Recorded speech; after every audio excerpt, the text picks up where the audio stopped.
नमस्कार दोस्तों, स्वागत है आप सभी का हमारे हिंदी यूट्यूब चैनल हिंदी चर्चा विद गुंजन में। दोस्तों, प्रश्नावली की श्रृंखला में आज हम पुनः लेकर आए हैं भाषा विज्ञान से संबंधित कुछ प्रश्न, जो कि ये हमारा तीसरा वीडियो होगा भाषा विज्ञान के अंतर्गत। और यह भाषा विज्ञान न सिर्फ बीपीएससी शिक्षक भर्ती के लिए अनिवार्य है, साथ ही साथ बीए, एमए, 9, 10, 11, 12 या अन्य कोई परीक्षा की तैयारी कर रहा है, सरकारी विभाग में परीक्षाओं की तैयारी कर रहा है या फिर शिक्षक बनने की तैयारी कर रहा है, जैसे कि अन्य TGT, PGT, UP TET, C TET, UGC NET, इन सब प्रकार की जो तैयारी कर रहे हैं उसके लिए भी अत्यंत उपयोगी है। अगर एक प्रकार से कहें तो ये भाषा विज्ञान हमारे व्याकरण का बहुत ही इम्पॉर्टेंट चैप्टर है। और ना ही सिर्फ व्याकरण में इसको हम मानेंगे, इसको तो हम एक तरह से अपने हिंदी साहित्य के लिए भी इम्पोर्टेंट मानते हैं। इसलिए आप सभी लोग इस वीडियो को पूरा ज़रूर देखें, साथ ही साथ अपने कमेंट ज़रूर लिखें, जिससे आपका अनुभव हमें पता चलता रहे। और इसके साथ ही साथ ये हमारे लिए फीडबैक के रूप में भी काम करता है। ठीक है दोस्तों, हम वीडियो शुरू करते हैं। प्रश्नावली देखते हैं। बहुत ही इम्पॉर्टेंट प्रश्न हम लेकर के आए हैं, और यह प्रश्न ऐसे हैं जो हमेशा कहीं ना कहीं हर एग्ज़ामों में पूछे ही जाते हैं। तो इसमें ज़रा सा भी कोई संशय नहीं है कि ये एग्ज़ाम में आएगा कि नहीं आएगा। हिंदी ऐसा विषय है जो अधिकतर सभी प्रकार की परीक्षाओं में 50 नंबर या 75 नंबर या 100 नंबर के प्रश्न पूछे ही जाते हैं। उसमें भाषा विज्ञान के 5 से 10 प्रश्न आ ही जाते हैं। चलिए वीडियो देखते हैं। प्रश्न संख्या 1, हिंदी का पाणिनि किसको कहा जाता है? Option A Kamta Prasad Guru, option B Ramchandra Verma, option C Bholanath Tiwari and option D Kishoridas Vajpeyi. दोस्तों, इसका सही उत्तर होगा ऑप्शन ए कामता प्रसाद गुरु। कामता प्रसाद गुरु को हिंदी का पाणिनि कहा जाता है। प्रश्न संख्या 2, इसे थोड़ा सा छोटा करना पड़ा प्रश्न संख्या 2, निम्नलिखित में से भाषा की प्रमुख प्रकृति कौन सी है? भाषा की प्रकृति की यहाँ बात हो रही है। ऑप्शन ए सरलता से कठिनता की ओर, ऑप्शन बी जटिलता से सरलता की ओर, ऑप्शन सी भाव से विचारों की ओर और ऑप्शन डी विचारों से भाव की ओर। इसका सही उत्तर होगा ऑप्शन बी जटिलता से सरलता की ओर। भाषा की यह प्रकृति होती है। प्रश्न संख्या 3 देखते हैं। त्रिलोचन शास्त्री की कविताएं हिंदी के अतिरिक्त किस अन्य भाषा में है? Option A Braj, option B Maithili और ऑप्शन सी अवधी। दोस्तों, इसमें 3 ही ऑप्शन दिए गए हैं और इसी में हमें सही उत्तर देखना है। त्रिलोचन शास्त्री जो कि हिंदी के अत्यंत प्रख्यात कवि हैं, इसका सही उत्तर हम देखते हैं ऑप्शन बी होगा मैथिली। मैथिली भाषा में इन्होंने कविताएं लिखी हैं अन्य भाषा के रूप में। प्रश्न संख्या 4,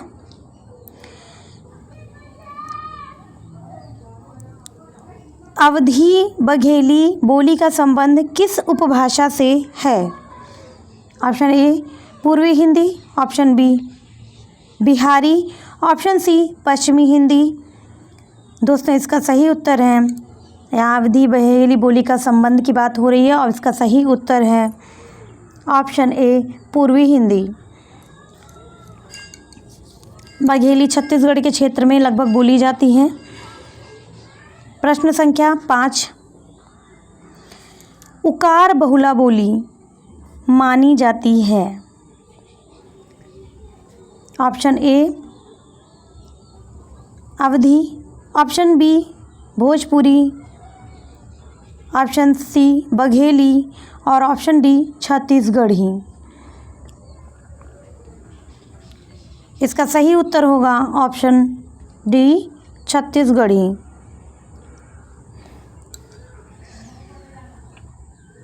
दोस्तों यहाँ पर आप ये ना सोचिए कि छत्तीसगढ़ी एक अगर बोली है तो बघेली वहाँ पर क्यों बोली जाती है।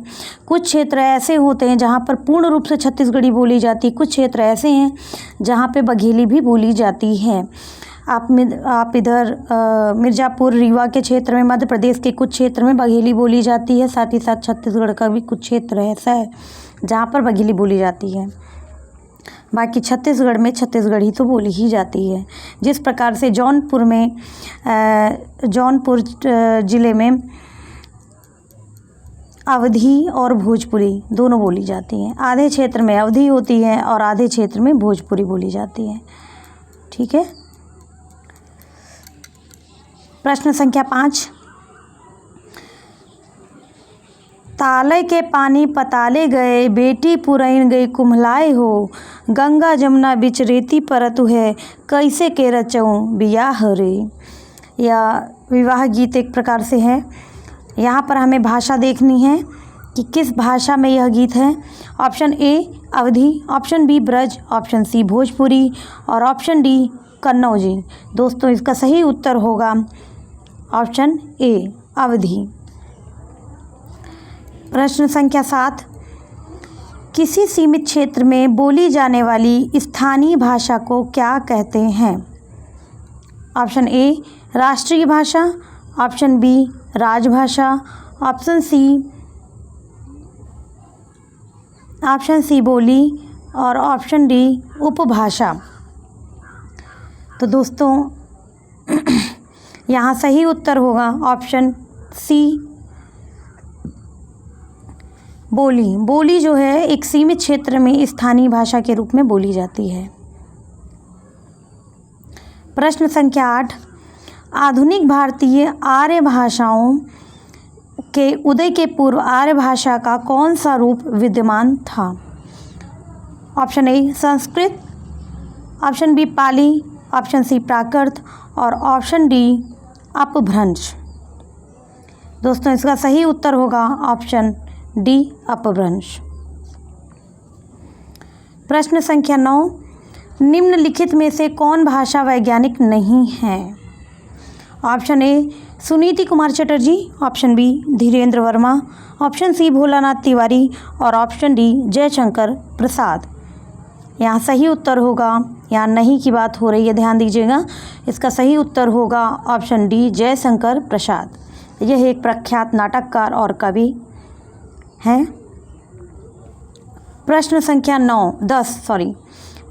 10, ज्ञान विज्ञान के तत्वों को व्यक्त करने वाली विशेष शब्दावली को क्या कहते हैं।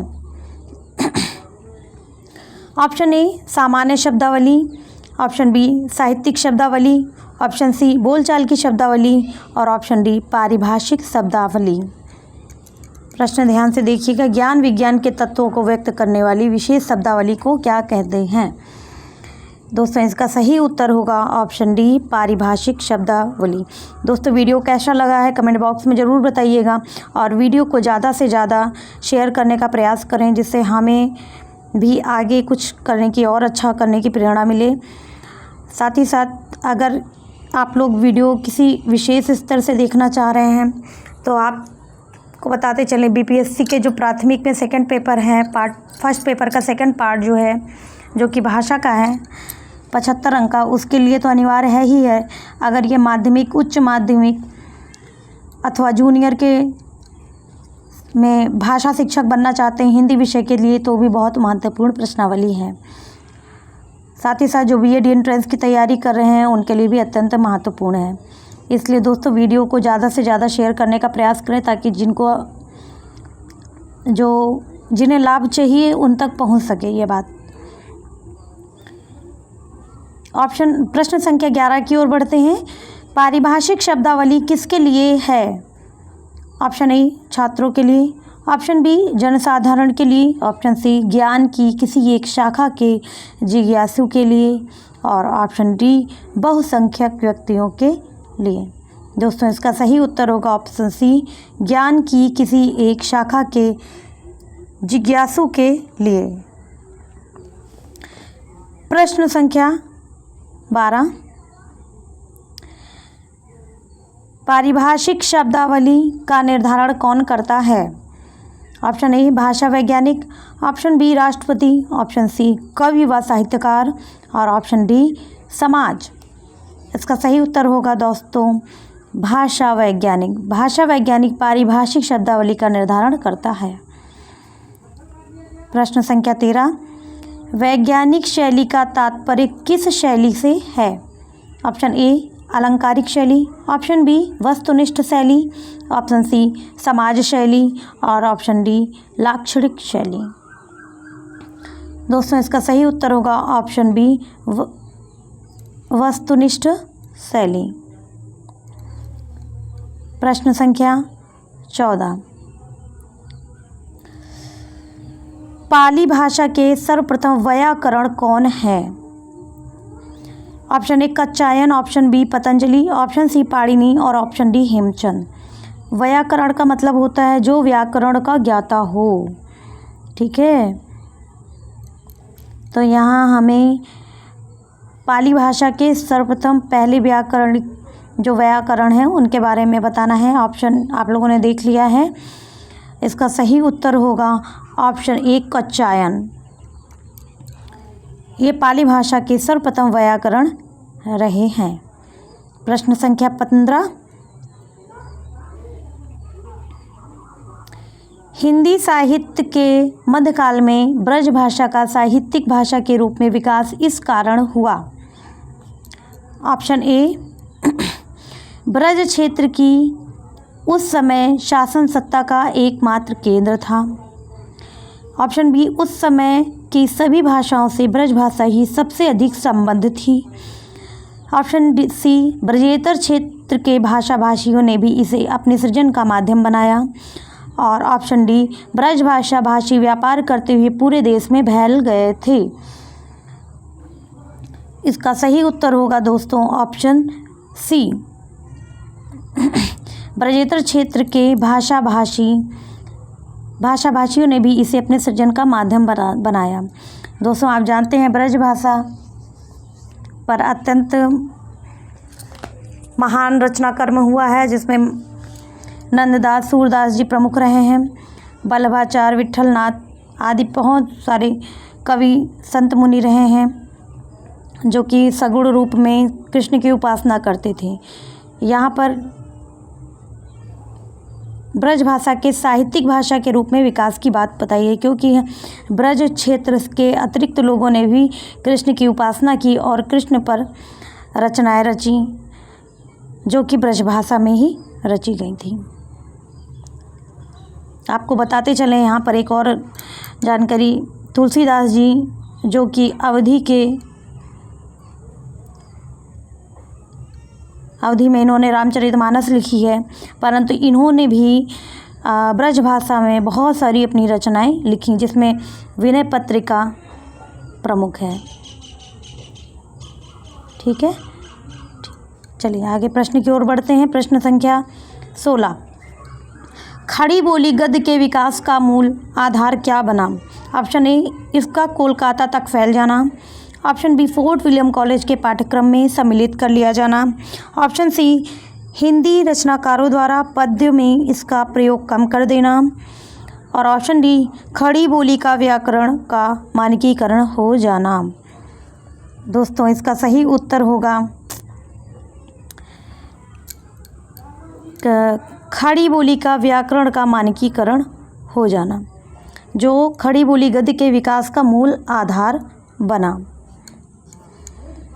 प्रश्न संख्या 17, कुमाऊनी भाषा भाषी क्षेत्र है।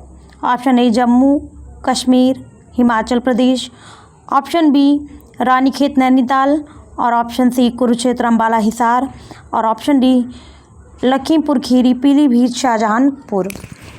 दोस्तों इसका सही उत्तर होगा ऑप्शन बी रानीखेत नैनीताल। ये कुमाऊनी पहाड़ी भाषा है दोस्तों जो कि अगला प्रश्न देखते हैं। 18, भोजपुरी भाषा अपने व्याकरणिक ढांचे में इस भाषा से काफ़ी समानता रखती है। ऑप्शन ए बांग्ला भाषा से, ऑप्शन बी फारसी भाषा से, ऑप्शन सी ब्रज भाषा से और ऑप्शन डी बुंदेली भाषा से। इसका सही उत्तर होगा ऑप्शन ए बांग्ला भाषा से। बंगाली लैंग्वेज से भोजपुरी का व्याकरणिक ढांचा काफ़ी ज़्यादा समान लगता है। प्रश्न संख्या 19। खड़ी बोली के परिनिष्ठित रूप का विशिष्ट भाषा भाषी क्षेत्र है।